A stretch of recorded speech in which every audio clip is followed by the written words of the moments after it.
Okay Telugu view పాయింట్కి తిరిగి స్వాగతం. 2 వారాల్లో మధ్య ఆసియా జియో పాలిటిక్స్ మొత్తం మారిపోయాయి. అర్ధ శతాబ్దపు నియంతృత్వపు పాలనకు చరమగీతం పాడింది. ఇరాన్ రష్యాల ఏదైతే ప్రాభవం మధ్య ఆసియాలో ఉందో సిరియా ద్వారా అది పూర్తిగా నాశనమైంది. నిజం. 3 ముక్కల్లో చెప్పాను నేను మొత్తం దీన్ని. ఎందుకు నేను చెప్పాల్సి వస్తుందంటే మీకు గుర్తుండి ఉంటుంది. Axis of resistance.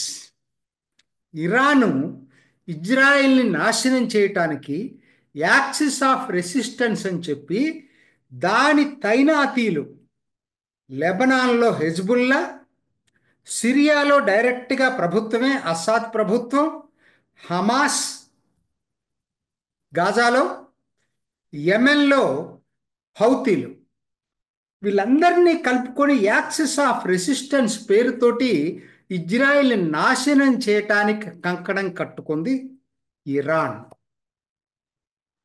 ఇవాళ దానికి పెద్ద బ్రేక్ పడింది. ఇంకా హెజ్బుల్లాకి సిరియా నుంచి ఆయుధాలు సప్లై చేసే రూట్ బంద్ అయిపోయింది. ఇరాన్ అసలు ఇరానే ఇవాళ చాలా వీక్గా ఉంది, అది వేరే విషయం. ఎందుకు ఇలా జరిగింది? దీనికి ఘనత ఎవరిది? ఎవరు దీన్ని సాధించారు? Rebel leaders Hayat Tahrir al Shami, ఆ Abu Mohammad al Abu Mohammad Jolani, ఈయన మరి ఇవాళ అధికారంలోకి రావటానికి ఎవరిది ఘనత? అందరూ ఏం చెప్తున్నారు? టర్కీ టర్కీ టర్కీ టర్కీ వెనకుండి నడుపుతుందని అన్నారు. నిజమే, టర్కీ మద్దతుంటే ఉండొచ్చు. అది కాదు అక్కడ. అసలు అసాద్ ప్రభుత్వం ఈ తిరుగుబాటుదారుల మీద ఫైట్ చేసే పరిస్థితి లేకుండా చేసినటువంటి ఏకైక శక్తి దేశం ఇజ్రాయెల్. ఏం చేసింది ఇజ్రాయెల్? గాజాలో హమాస్ని తుడిచిపెట్టేసింది. లెబనాన్లో హజ్బుల్లాని నాశనం చేసింది. ఇవాళ సిరియా అసాద్ పారిపోయాడంటే వాళ్ళ ఆర్మీ ఫైట్ చేసే స్థాయిలో లేదు, ఎప్పుడో మారిపోయింది అది. వాస్తవానికి 2011 అరబ్ స్ప్రింగ్ తర్వాత 2015 తర్వాత దాని పరిస్థితి మారింది. ఇతర దేశాల మీద ఆధారపడింది, ఇరాన్ రష్యాల మీద. కానీ ఇప్పుడు రష్యా వీళ్ళకి ఆదుకునే పరిస్థితులు లేదు, ఇరాన్ కూడా ఆదుకునే పరిస్థితులు లేదు. ఎందుకని లేదు? ఇజ్రాయెల్ చేసినటువంటి ఘనకార్యం. ఎవరినండి? హెజ్బుల్లా వాళ్ళ నాయకుడు హసన్ నజ్రల్లాని అంతమొందించింది. హమాస్లో వాళ్ళ నాయకుడు యాహ్యా సిన్వార్ని మట్టుబెట్టేసింది. అట్లా మీరు ఇవాళ సిరియా, ఇరాన్ అక్కడ దాకెందుకు, ఇరాన్లో వాళ్ళు ఒకే రోజు జరిపినటువంటి దాడులతోటి కొన్ని సంవత్సరాలు కోలుకోలేని సైనిక దెబ్బతీసింది ఇరాన్ మిలిటరీపై ఇజ్రాయెల్. ఇవన్నీ తోడయ్యి సరే రష్యాకి ఉక్రెయిన్ యుద్ధంతో పూర్తిగా మునిగిపోయి అస్సాద్కి సహాయం చేసే శక్తులు లేవు. కాబట్టి అస్సాద్కి సహాయం చేయలేని పరిస్థితి ఎవరు క్రియేట్ చేశారంటే కేవలం ఇజ్రాయెల్ క్రియేట్ చేసింది. ఇది మనం మర్చిపోవద్దు ఎటువంటి పరిస్థితిలో కూడా. ఇజ్రాయెల్ తీసుకున్నది నిజం చెప్పాలంటే, ఇజ్రాయెల్ అమెరికా పర్టికులర్లీ ఇప్పుడు డెమోక్రాటిక్ పార్టీ ఈ బైడెన్ ఎంత ప్రెజర్ పెట్టాడంటే ఇజ్రాయెల్ మీద, మీరు ఇరాన్ మీద దాడి చేయొద్దు, హెజ్బుల్లాతో ఒప్పందం చేసుకోండి, హమాస్ మీద దాడి చేయొద్దు, ఇట్లా కండిషన్స్ పెట్టి పెట్టి వాళ్ళని అయినా లెక్క చేయకుండా సాహసోపేతమైన నిర్ణయం ఇజ్రాయెల్ తీసుకుంది. కాబట్టి నెతన్యాహు ఇవాళ సిరియా అసాద్కి రక్షణ లేకుండా పోయింది. క్రెడిట్ ఎవరికన్నా ఇవ్వాల్సి ఉంటే అది ఇజ్రాయిల్కి క్రెడిట్ ఇవ్వాల్సినటువంటి అవసరం ఉంది. సరే, ఇప్పుడు అసలు విషయానికి వద్దాం. మరి దీంతో సిరియాలో శాంతి నెలకొనిద్దా? ఇది అందరి మనసుల్లో ఉన్నటువంటి సమస్య. ఎందుకంటే సిరియాలో ఇది ప్రాబ్లం ఏంటంటే అది చాలా complex state, multi racial, multi religious. Multi religious అంటున్నారంటే మీరు అనొచ్చు ఎక్కువ భాగం అంతా ఇస్లామిస్టులని. అందులో చాలా గ్రూపులు ఉన్నాయి. 75% సున్నీస్ అయినా 100 సంవత్సరాల నుంచి వాళ్ళకి అధికారం లేదు. 100 సంవత్సరాల నుంచి పరిపాలిస్తున్నటువంటి బషార్ అస్సాదు అలవైట్ అనేటువంటి షియా తెగకి సంబంధించిన వ్యక్తి, ఓ మైనారిటీ తెగ. ఎలా సాధ్యమైంది అంటే ఇది మీరు ఒక్కసారి చరిత్రలోకి వెళ్ళాలి. సిరియా అనేది ఒక దేశం ఎప్పుడు లేదు. మొదటి ప్రపంచ యుద్ధం జరిగే టైంలోనే, యుద్ధం ముగియక ముందే ఒక రహస్య ఒప్పందం సిరియాలో జరిగింది. ఇంగ్లాండ్కి ఫ్రెంచ్ మధ్య జరిగింది. సైకాట్ పైకాట్ అది అది ఆ ఒప్పందంతో మొత్తం పరిస్థితులన్నీ కూడా మార్పు వచ్చేసింది. ఇది ప్రధానంగా అది సైక్స్ పైకాట్ అనే ఒప్పందం మొదటి ప్రపంచ యుద్ధంలో వాళ్ళిద్దరు పేర్లవి. అటు ఇంగ్లాండు ఫ్రెంచ్ విదేశాంగ మంత్రులు, రక్షణ మంత్రులు, వాళ్ళ పేర్లవి. సో వీళ్ళు చేసుకున్న రహస్య ఒప్పందం ఏంటంటే, మొదట ప్రపంచ యుద్ధంలో టర్కీ గనక దెబ్బతినిపోయి ఒట్టమాన్ ఎంపైర్ బద్దలయ్యేటట్టయితే, ఓడిపోయేటట్టయితే అరబ్ దేశాలకి దేశ స్థాయి ఇస్తాం, వాళ్ళకి స్వతంత్ర దేశాలుగా ప్రకటిస్తూ ఉన్నారు. అందులో భాగంగా ఏర్పడిందే సిరియా. ఫ్రెంచ్ కాలనీగా ముందు ఏర్పడింది. 1946లో పూర్తి స్వతంత్రం వచ్చింది. ఇది దాని చరిత్ర.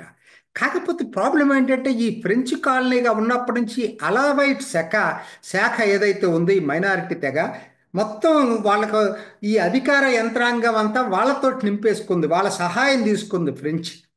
వాళ్ళే తర్వాత అధికారంలోకి వచ్చారు. సరే, తర్వాత తిరుగుబాటు చేసి 1971లో ఇప్పుడున్న అసాద్ తండ్రి హఫీజ్ అసాద్ ఆయన అధికారంలోకి వచ్చాడు. వీళ్ళు ఇన్ని అంటే 100 సంవత్సరాలు అలవైట్స్ మైనారిటీ తెగ 75% ఉన్న సున్నీలను అణిచివేసి అధికారాన్ని నిలబెట్టుకుంది. దీనికి వ్యతిరేకంగానే అరబ్ స్ప్రింగ్ పేరుతో 2011లో వచ్చినటువంటి అరబ్ స్ప్రింగ్ మొత్తం అరబ్ దేశాల్లో ఒక కుదిపింది.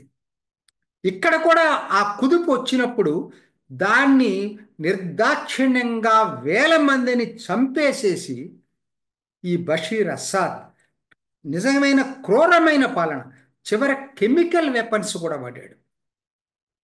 దీనికి రష్యా సపోర్ట్ చేసింది.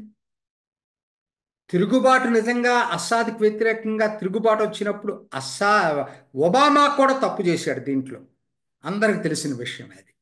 రష్యా, ఇరాన్ ఈ రెండు కలిపి అస్సాద్ని తిరిగి నిలబెట్టినాయి. 2011లో మొదలైనటువంటి అరబ్ స్ప్రింగ్ ఫలితమే 13 సంవత్సరాల తర్వాత ఇవాళ తిరుగుబాటు దళాల స్వాధీనమైంది సిరియా. అయితే వీళ్ళు ఎట్లా ఉంటారంటే ఎవరో చెప్పలేరు. ఈ ఆబు మహమ్మద్ ఆల్ జులానీ, ఈయన ఒకనాడు కరుడుగట్టిన తీవ్రవాది, మామూలు తీవ్రవాది కాదు, ఐఎస్తో సంబంధాలు పెట్టుకున్నటువంటి వ్యక్తి. తర్వాత 2012లో ఐఎస్ నుంచి విడిపోయి ఆల్ నుస్రా ఫ్రంట్ పేరుతోటి సిరియా వరకు పరిమితం అయ్యాడు. ఆల్ ఖైదాతో సంబంధం పెట్టుకున్నాడు. ఆ తర్వాత ఆల్ ఖైదా కూడా 2016 తర్వాత తెగతెంపులు చేసుకుని ఇప్పుడున్నటువంటి ఈ హయత్ తహ్రీర్ ఆల్ షామ్ అనేటువంటి పార్టీని స్థాపించాడు. అయితే ఈయన నిజంగా మారాడా? ఈయన జాతీయవాదా? మైనారిటీలందరిని కలుపుకొని వెళ్తాడా ఏమిటి అనేది, లేదంటే అసలు కేవలం ఇదంతా పైకి చెప్పే మాట, అసలు ఆయన ఇప్పటికీ ఇస్లామిక్ తీవ్రవాదా తెలియదు, ఎవరికి తెలియదు. ఇంకొద్ది రోజులు పోతే కానీ తెలియదు. కాబట్టి ఇప్పుడిప్పుడే ఏదో అయిపోయింది, అధికార మార్పిడి అయిపోతే మొత్తం మారుతున్నాను అనుకోవటం మాత్రం చాలా పొరపాటు. తక్షణ ప్రమాదాలు 3 ఉన్నాయండి నా దృష్టిలో. నంబర్ 1, అన్నిటికన్నా ఇప్పుడు ఈ ఐఎస్ఐఎస్ ఇంకా సిరియాలో, మీరు అనుకుంటున్నారు సిరియాలో ఇంకా వాళ్ళ స్థావరాలు ఉన్నాయి. అందుకనే అమెరికా సైనిక స్థావరం జోర్డాన్ సరిహద్దుల్లో ఇప్పటికీ ఉంది. నిన్న యాక్చువల్గా ఈ ట్రాన్సిషన్ పీరియడ్లోనే అమెరికా చాలా పెద్ద ఎత్తున బాంబు దాడులు చేసింది ఆ ఐఎస్ స్థావరాల క్యాంపులు అనుకునే చోట. వాళ్ళు తిరిగి పుంజుకోకుండా చూడాల్సినటువంటి అవసరం ఎంతైనా ఉంది. అంతకన్నా ముఖ్యంగా సరిహద్దులో ఉన్నటువంటి జోర్డాన్, ఇజ్రాయిల్ని రక్షించాల్సినటువంటి అవసరం అమెరికాకి అదవరికన్నా ఎంతైనా ఉంది. మూడోది, అన్నిటికన్నా ఇంకొక ప్రమాదం ఏంటంటే, బలహీనపడిన ఇరాన్ న్యూక్లియర్ దేశంగా మారటానికి చాలా తహతలాడుతుంది. దాన్ని ట్రంప్ అధికారంలోకి రాగానే, బైడెన్ ఎటు చేయలేడు తెలుసు మనకి, ఇరాన్ని అప్పీల్ చేసిందే బైడెన్. ట్రంప్ రాగానే ఆ న్యూక్లియర్ ఫెసిలిటీస్ ఎక్కడైతే తయారు చేస్తున్నారో వాటిని బొంబార్డు చేయాల్సినటువంటి అవసరం ఎంతైనా. ఈ మూడు తక్షణ ప్రమాదాలని అమెరికా అమెరికా సహాయం ఖచ్చితంగా అవసరం ఈ మూడిట్లో. తర్వాత అసలు సిరియాలో పరిస్థితి ఏంటి? ఇప్పుడు ఈ వచ్చినటువంటి హరియత్ హెచ్టిఎస్ ఏదైతే ఉందో, ఇది మరి అసలు ఒరిజినల్ ఇస్లామిక్ తీవ్రవాద సంస్థగా ఉందా, జాతీయ సంస్థగా మారిందనేది ఖచ్చితంగా చెప్పలేకపోతున్నాం. కాకపోతే ఆయన ఎట్లా ఉన్నాడంటే మారినట్లుగా ఉంది. ఆయన ఏమంటున్నాడు, నేను మైనారిటీలకు హక్కులు ఇస్తాను, తొందరపడద్దు, నేను అందరినీ కలుపుకొని వెళ్తాను. సిరియా దేశం, ఇస్లామిస్టులు ఒక దేశాన్ని నమ్మరాళ్ళు, కానీ ఈయన అట్లా కాకుండా సిరియా దేశస్థుడిలాగా ఒక జాతీయవాదిలాగా మాట్లాడుతున్నాడు. చూడాలి. ఎందుకంటే మన ప్రపంచ అనుభవం చూసేటట్టయితే ఏ ఇస్లామిక్ దేశం కూడా శాంతియుత పరివర్తన దిశగా వెళ్ళలేదు. క్లియర్. ఈ అరబ్ స్ప్రింగ్ 2011లో వచ్చినప్పుడు లిబియాలో గదాఫీని కూల్చేశారు, ఈజిప్ట్లో ముబారక్ను కూల్చేశారు.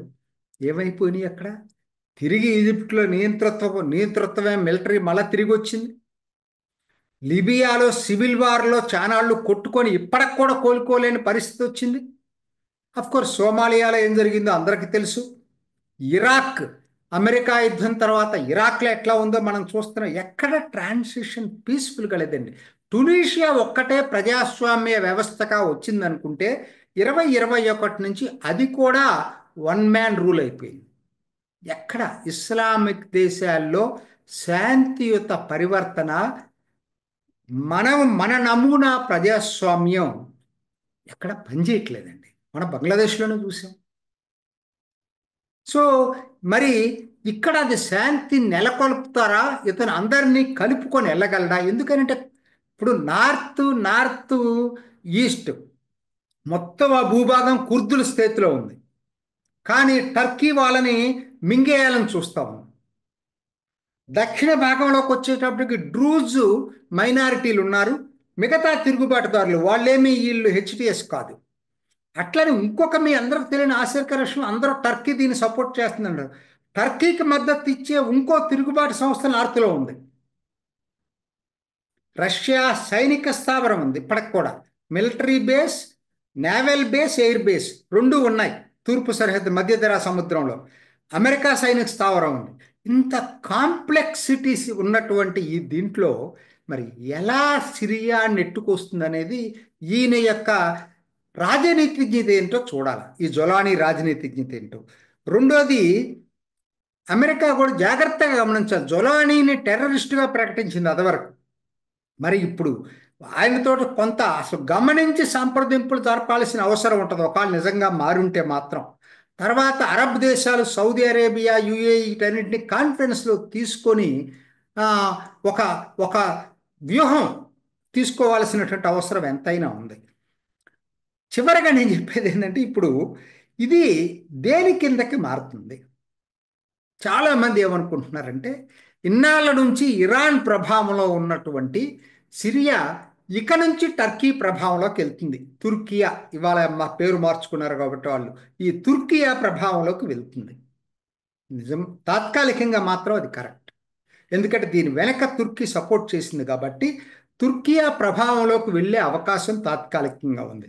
కాకపోతే ఎంత మేరకు ఇది తుర్కియా కబంధ హస్తాల్లోకి ఉండగలదు సిరియా? ఒక్కటి మీరు మర్చిపోతున్నారు. మొదటి ప్రపంచ యుద్ధం ముందు దాకా కూడా అరబ్బులందరూ కూడా ఈ తురుష్కులు, మన తెలుగులో అనుకునే వాళ్ళం ఒకనాడు తురుష్కులని, ఈ తుర్కియే ఈ తురుష్కుల పాలన కింద